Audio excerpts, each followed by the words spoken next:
Good morning students. मैं आपको सूरदास के पद पढ़ा रही हूँ। कल पहला पद पढ़ाया था, दूसरा पद पढ़ाया, उसका भावार्थ समझाया था। दूसरे पद में मैंने बताया था कि गोपियों ने श्री कृष्ण के प्रति अपने प्रेम की गहराई को अभिव्यक्त किया है। गोपियाँ किस प्रकार से मन मसोल कर रह जाती हैं, अपने मन को मार कर रह जाती हैं। गोपियाँ कहती हैं कि मन की अभिलाषा मेरी मन में ही रह गई है। श्री कृष्ण की आने की प्रतीक्षा में व्यर्थ को हम सहन कर रही हैं। अब उनके द्वारा भेजे गए योग साधना के संदेश ने हमारी पीड़ा को और बढ़ा दिया है। ऐसी दशा में कैसे धैर्य धारण किया जा सकता है। मैंने वाला सेकंड पैरा बताया था आपको। मन ही मांझ रही, कही जाए कौन पे ऊधो नाही पत राजे। इसके शब्द अर्थ बताए थे मैंने आपको। अवधि, समय, आस, आशा, आधार, आधार, आवन, आवागमन, वृथा, पीड़ा, विहग, वियोग, गुहरी, रक्षा के लिए पुकारना। जितनी ही ते जहाँ से उत ते उधर से, धार वियोग की प्रबल धारा, धरनी धारण करे रखना। मर्यादा, मर्यादा, प्रतिष्ठा, ना लही नहीं रही नहीं रखी। अब पहला प्रश्न है, मन ही मांझ रही का भाव स्पष्ट करो। पेपर में आपके क्वेश्चन आंसर ही प्रश्न उत्तर ही आते हैं। मन ही मांझ रही का भाव स्पष्ट करो। यद्यपि गोपियाँ श्री कृष्ण से प्रेम करती थी, फिर भी अपने प्रेम को श्री कृष्ण के सम्मुख प्रकट नहीं कर पा रही थी। इसलिए उनकी मन इच्छा मन में ही रह जाती है। गोपियों की कौन सी अभिलाषा मन ही मन में रह जाती है। गोपियों द्वारा श्री कृष्ण से अपने प्रेम प्रकट करने की अभिलाषा मन में ही रह जाती है। आगे, गोपियाँ विहंग वृथा को किस आधार पर सहन कर रही हैं। गोपियाँ विहंग वृथा को इस आधार पर सहन कर रही थी कि एक दिन श्री कृष्ण ब्रज वापस आएंगे और उन्हें मतलब गोपियों को अपने लिए कह रही हैं, प्रेम का प्रतिदान करेंगे। चौथा, गोपियों की विहंग वृथा क्यों बढ़ गई थी। श्री कृष्ण द्वारा भेजे गए योग के संदेश को उद्धव से सुनकर उनकी विहंग वृथा बढ़ गई थी, उनकी तकलीफ बढ़ गई थी। पांचवा, गोपियाँ अब धैर्य क्यों नहीं धारण करना चाहती।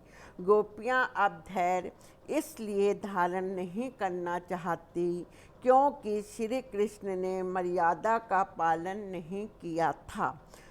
छठा क्वेश्चन, गोपियों की कौन सी बात उनके मन में रह गई। ये 2 नंबर का क्वेश्चन है। ये इस प्रकार से लिखा जाएगा। गोपियाँ श्री कृष्ण से प्रेम करती थी। कृष्ण के मथुरा चले जाने से उन्हें विहंग वेदना झेलनी पड़ी थी। इसीलिए विहंग वेदना को वे श्री कृष्ण से मिलकर सुनना चाहती थी। जब वे श्री कृष्ण को अपनी विहंग वेदना कैसे सुनाएं, यह बात उनकी मन में ही रह गई थी। योग संदेश का गोपियों पर क्या प्रभाव पड़ा, स्पष्ट करिए। क्वेश्चन है, योग संदेश का गोपियों पर क्या प्रभाव पड़ा, स्पष्ट कीजिए। विहंग वियोग की ज्वाला में जलती गोपियों को विश्वास था कि श्री कृष्ण उनके पास अवश्य आएंगे।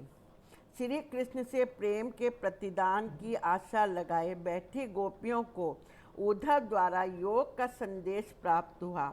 इस योग के संदेश को सुनकर गोपियों की विहग अग्नि और धड़क उठी है। यहाँ पे क्या है, गोपियों को उम्मीद होती है कि श्री कृष्ण हमसे मिलने आएंगे, हम श्री कृष्ण से मिलेंगे, हम अपने मन की बात श्री कृष्ण से कह सकेंगे।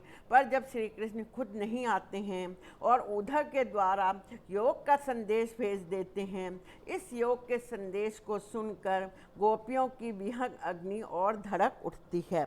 गोपियों के अनुसार श्री कृष्ण ने किस मर्यादा का पालन नहीं किया। गोपियाँ प्रेम के बदले प्रेम की अभिलाषा करती थी। गोपियाँ क्या है प्रेम के बदले प्रेम की अभिलाषा करती थी, पर श्री कृष्ण के प्रेम के बदले में योग संदेश भिजवाकर प्रेम की मर्यादा का पालन नहीं किया था। इस क्वेश्चन को फिर से, गोपियों के अनुसार श्री कृष्ण ने किस मर्यादा का पालन नहीं किया था? गोपियाँ प्रेम के बदले प्रेम की अभिलाषा रखती थी और पर श्री कृष्ण ने प्रेम के बदले में योग संदेश भिजवाकर प्रेम की मर्यादा का पालन नहीं किया था। नेक्स्ट क्वेश्चन, उद्धव द्वारा दिए गए योग के संदेश ने गोपियों की विहंग अग्नि में घी का काम कैसे किया? गोपियाँ श्री कृष्ण के चले जाने पर उनसे अपने मन की प्रेम भावना को प्रकट न कर पाने के कारण विहंग अग्नि में पहले से ही जल रही थी। उन्हें आशा थी कि श्री कृष्ण लौट कर आएंगे, परंतु वह नहीं आए। जब उनका योग संदेश उद्धव के द्वारा प्राप्त हुआ, तब उनकी विहंग अग्नि और तीव्रता से जल उठी। इस तरह योग संदेश ने विहंग अग्नि में घी का काम किया। मर्यादा नाही लही के माध्यम से कौन सी मर्यादा न रहने की बात कही गई है? गोपियाँ कह रही थी कि श्री कृष्ण के प्रति उनका प्रेम था और उन्हें पूरा विश्वास था कि उनके प्रेम की मर्यादा का निर्वाह श्री कृष्ण की ओर से भी वैसे ही होगा जैसा वह उनका है। इसके विपरीत श्री कृष्ण ने योग संदेश भेजकर स्पष्ट कर दिया कि उन्होंने प्रेम की मर्यादा नहीं रखी है, जिसके लिए गोपियों ने अपनी सभी मर्यादाओं को छोड़ दिया। उसी ने प्रेम मर्यादा का पालन नहीं किया था। मैंने आज आपको सेकंड पैरा के क्वेश्चन आंसर करवाए हैं।